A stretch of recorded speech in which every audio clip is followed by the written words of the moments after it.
Hey everybody, and thanks for watching Woodcrest Bonsai. This is part 3 of working on my Shohin Ilex Shillings. And I do believe that the first two, parts 1 and 2, included 6 trees, and today we're going to do 6 trees too. This tree here, got a frog in my throat, is probably my least favorite of all of them. When I first styled it, I thought, okay, I'll do something different. So I left this lower branch almost as a semi-cascade, and then I wanted this branch here to mimic that curve, and I wired them both, and I have a tiny little bit of wire scars on both branches because they thickened up quicker than I was able to get the wire off. But now I don't know. I really don't know. Now that it's grown, I'm looking at it like, I just don't know if I like it. So for now, I'm going to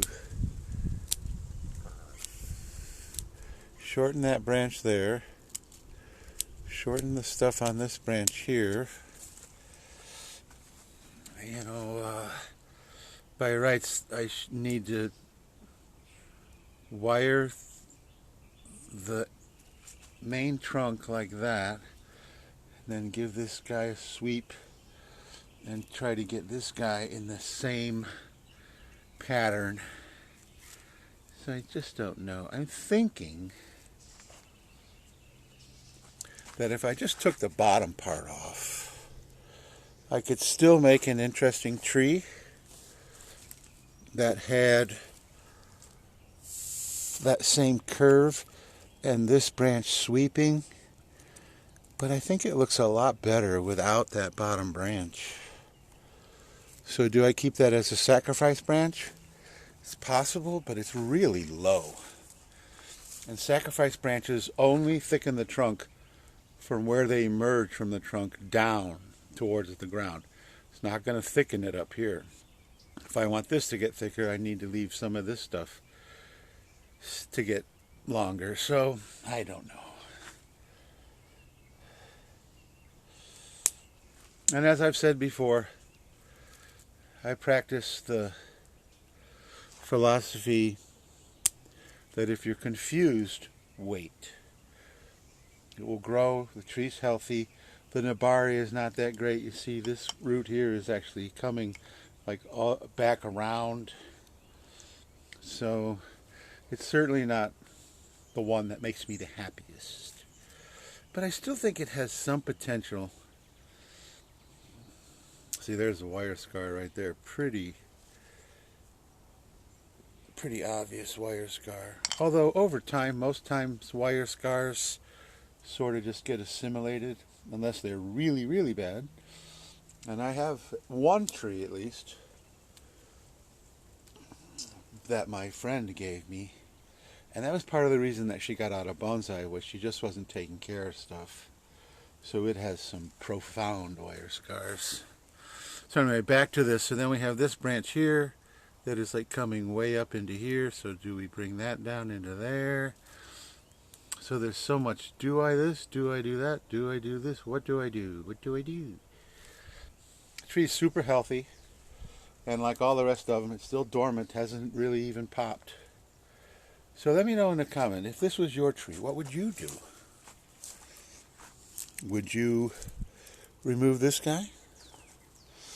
And I really think that if we remove this guy and still, see, we've got a nice curve here, but then it goes real straight. So curve the trunk like that and then sweep this guy down and then make a tree out of the rest of it. That's really where I'm leaning. So let me know in the comments, would you keep this lower branch? Do you like that sweep? And then we have, this is probably a good sacrifice branch right here. And we really don't have anything on the outside of this curve to be a first main branch, but that may not necessarily be necessary. Necessarily necessary. Anyway, enough on this guy. I did cut some off, right? So we're going to go on to number 2. So, what to do with number 2? So this guy's got some interest. If I can get rid of some of these leaves. It's got a decent movement in the trunk, and it has movement this way, and then this way, and this way, if we're going to keep this as the leader. And then from the side, it leans a little forward, but not too bad. And then it has a lot of growth that, if those limbs are staying, need to come off. And then we have this branch here that actually emanates from on the other side of the trunk and cuts straight across. So I'm taking him out. And I think I'm going to do the concave cutters if I can get it in there.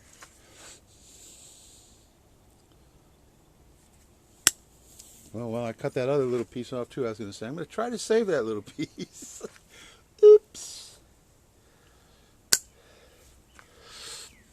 Like the song says, it's too late to turn back now.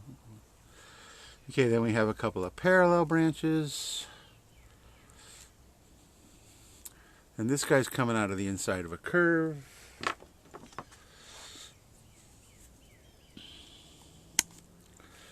And I'm really thinking very seriously of removing this and making that the apex. That will create, I talked about that before on some other trees. Get rid of the thick one. You notice that this thick one and this thin one are basically moving in the exact same direction. If I took this one off, visually this would just take its place. If I took this little one off, this would take its place. And I know this has a little more movement up here, but I can create that with this little branch, you know, in a matter of one growing season. So that's what I'm going to do. I'm going to create much more taper by saving the little guy and removing the bigger one. So now what do I do with these guys, these two branches here?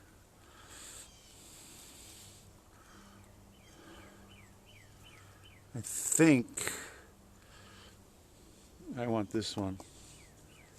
So we're going to take this guy off too. Well, I'm actually working this tree. And then because I've decided that this is going to be the first main branch, it probably needs to be wired into here somewhere. And then we have this interesting crook in this branch, but that can add some interest. So I think I'm going to take off this little guy and shorten him.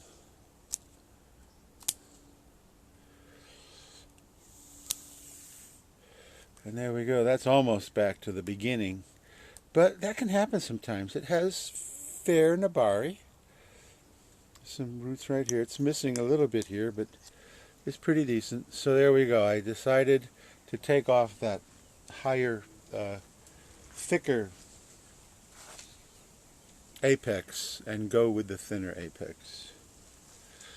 And I'm looking at it and probably need to take, I'm going to spin it around so I can get at it better. Take a little bit more off here.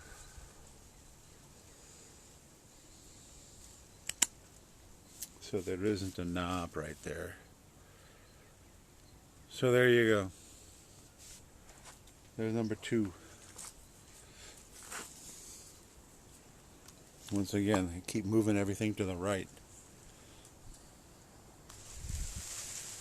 Number 3 is a pretty nice tree. It's got that typical kind of movement that I like. It has one major chop there and another major chop under here. So 2 different very large branches were removed from here. And if I'm not mistaken, there's another scar right there. So the nabari is okay, but it's missing a lot in here. But sometimes with a slanting tree, if the roots are more exposed on the opposite side of the way the tree is slanting, which is the way this one is, then that can balance the tree out. This is going to be a sacrifice branch, so it will not be part of the design. And you can see a pretty nasty wire scar right there. Well, oh well. I tried not to.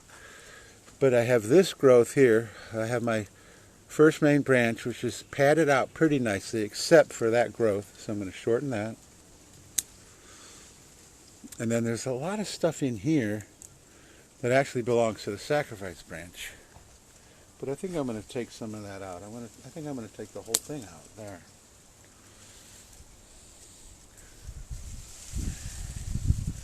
Then we have this branch here that has all this wild growth. So I'm going to take it off. And then I think as a back branch, this one here is going to make a better back branch. So I'm going to remove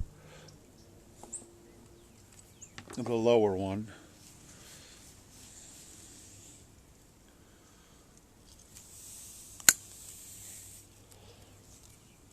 Didn't get that very flush. There we go.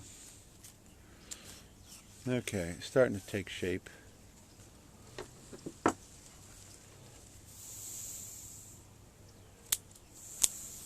So this is more of that classic slanting style that I like.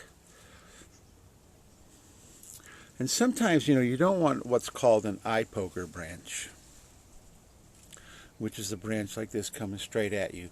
But in the top 2/3 of the tree, it's usually fairly acceptable. Something down in here that's coming straight at you just looks really dumb. But I think this one here, which would be the second main branch, this growth here needs to be reduced. And a little bit right here. And then as we come up to the apex, don't think we need that much more. I'm going to shorten the back branch a tiny bit. And that guy's looking pretty good. I think I'm going to give that guy a little bit shorter. So sacrifice branch, he's going to be gone. And there's another wire scar right there. And believe me, I try my best to never allow the wire to cut into the bark. But sometimes, especially with the trees I have, I don't want to say I forget, but I forget. And then the next thing you know, it's like, oh man, get that stuff off of there. And the world record was a Premna I did. I think I mentioned it the other day in another video. 3 weeks, and it was cutting into the bark. Shillings is not that aggressive, but in the spring, when they come out of dormancy and they begin to shoot, you can get quite a bit of thickness. But this guy here, I think I'm going to enjoy him. He's, these scars are healing quite nicely. You can see the vellum beginning to wrap around. And so that's a pretty nice tree, based on the way I like my trees to look. Remember, bonsai is a very, very personal hobby. What I like may be a little different than what you would do with a tree. And that's perfectly okay. We're all individuals, and we all have our individual style. So on to number 4. Number 4 is a very interesting tree. I really like this swoop here. And once again, wire scars. Oh, I'm so embarrassed. And there was a branch right here that was a bar branch with this one that I took off, but now I lament that. Really needs something in here, but there's a little tiny bit of growth just starting, so I will promote that back into here. But I love the movement of this tree. First branch, back branch, second branch. It's really cool. The Nabari is 3 huge roots, and it's also much higher than the others. And the pot is shallow, but it's not that much shallower than some of the others. And that's one rule, that if you want your roots to thicken, lift them up, because roots hate the sun. So if you lift your roots up above the soil and they're exposed to the sun, they're going to thicken as a defensive reaction to try to keep from drying out. And I have a couple of funky little roots right here that I'm going to take away.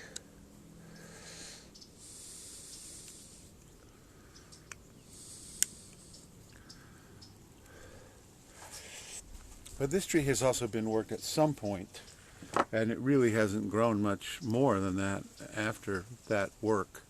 So this is another one that we're just going to observe, because there's nothing to do. But I think with a little bit more, I never should have taken that branch off, but maybe it will be good, because that branch was pretty heavy. So now this little tiny bit of growth right there will fill in, and the branch won't be as thick.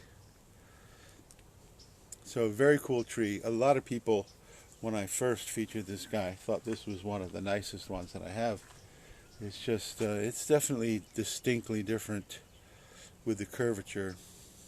Shillings is a pretty angular, blocky kind of, straight kind of grower, so to get this curvature is pretty interesting. And the wire scars, there's a whole bunch of other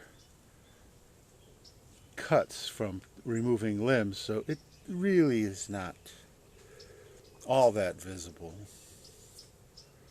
So that's number 4. Number 5 is a much, much taller tree. It's reminiscent of the one that I did in the last video, where I decided to just produce a much taller, thinner tree. This one has a little more movement, but there's still a lot of straightness to the branching.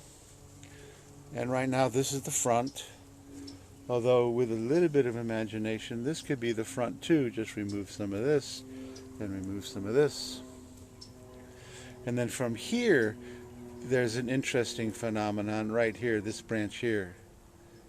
If I really wanted taper and I really wanted some very interesting movement, I could take off the entire top, the whole top like this, and it's almost impossible to actually do with my hand, and have that as the leader. That would make some very interesting movement. It would make some very interesting taper, and I'm not in the mood. From this front you don't really even see that. But since I'm not in the mood, that one's going to come off, because it just doesn't belong there if, in fact, I'm going to keep the tree the way it is, which I have decided to do. Okay.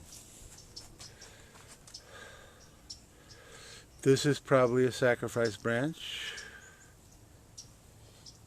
And then I have a certain amount of trimming back to do on some of the main branches. This main branch is going way back, but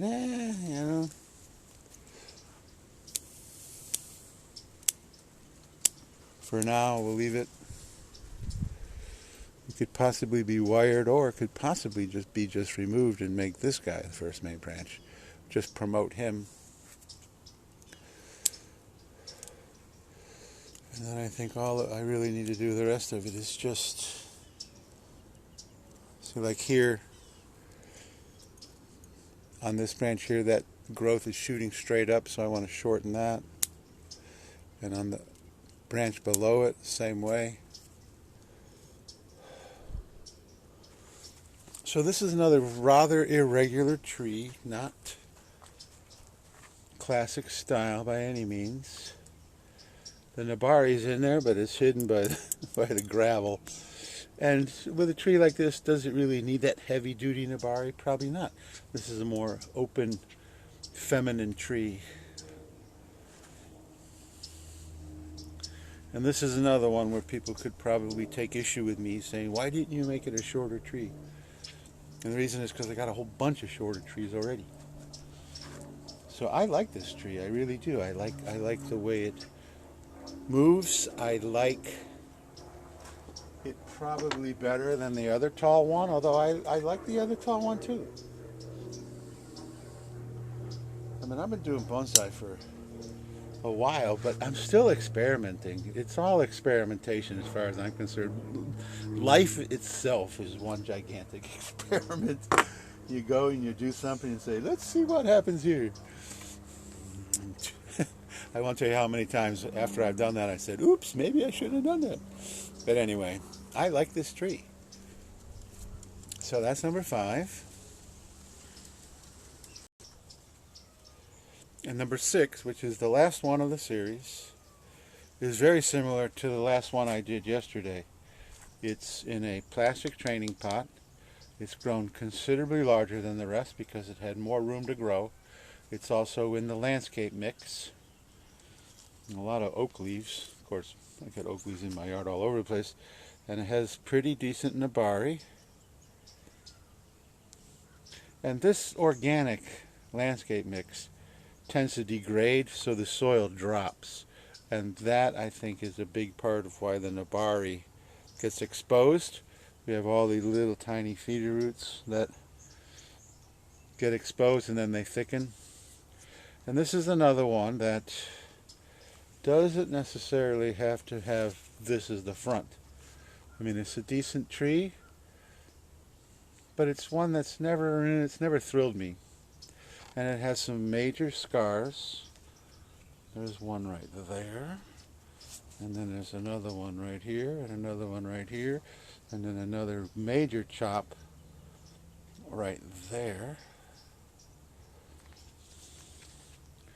But they're all healing nicely. So for now, do we have another front? Would it be there? I mean, it certainly wouldn't be in here unless I whacked everything back and started over with some of this, which is possible.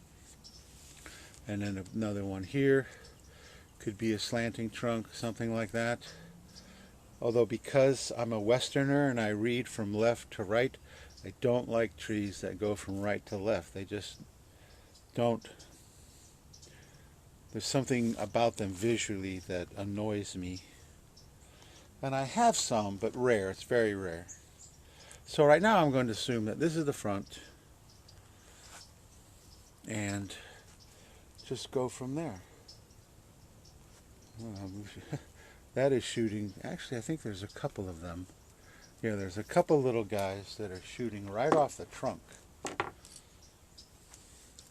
Now, and they're just above that scar, and you can see the vellum. You see how the vellum is moving across the dead wood, and little branches like this can help that. But I'm going to take them off anyway. That scar will heal anyway. And then shorten in this iteration of the tree the first main branch. We have a lot of confusion in here about, we've got 3 different branches all coming out of the same place. And I think I like that one better.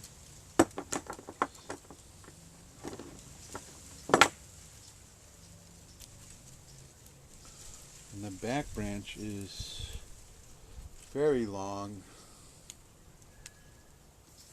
and leggy. And then I'm really not quite sure where the second branch is in here. Probably this one here. So this will be a taller tree. It's going to be, there's a lot of, I don't like the straightness from here to here. So do I chop it way back and start over? Right now, I'm going to delay that.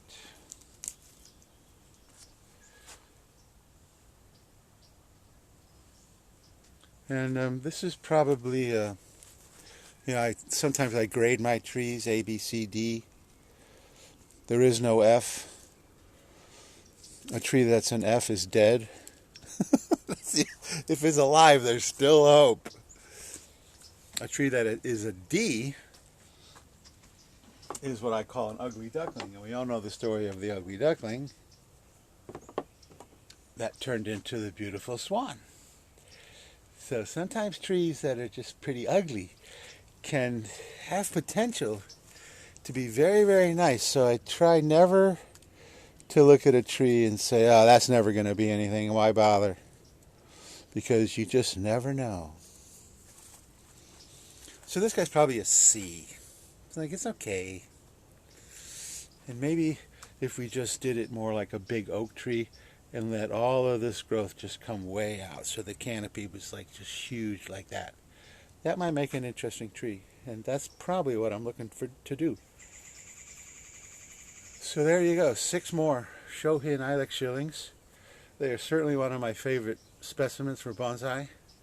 And once again, to review, naturally small leaves. That's as big as the leaf ever gets. Fantastic nabari, even when they're young. Very low apical dominance, so when you cut, they sprout everywhere, and you can pick and choose your branching. They do grow quickly, and they're also pretty tough. They can take some dryness without completely dying like some trees. And they're definitely one of my favorite trees. So if you have the opportunity and the ability to grow them, I highly recommend Shillings holly. They're just really a fun tree.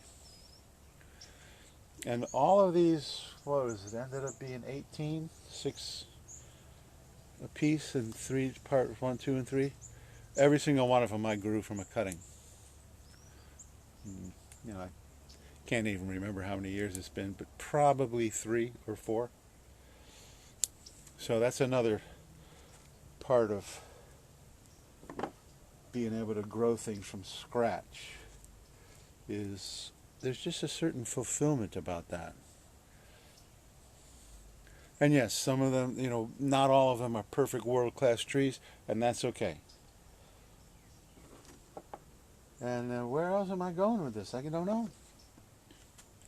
I guess I'm just going to ask you to hit the like button and subscribe and hit the notification bell.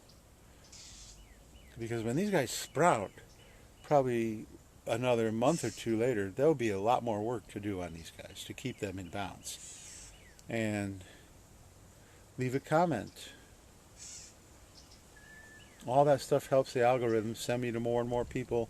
I'm slowly growing my channel, and I really appreciate everyone that's subscribed and that's engaged with my channel. I truly appreciate it.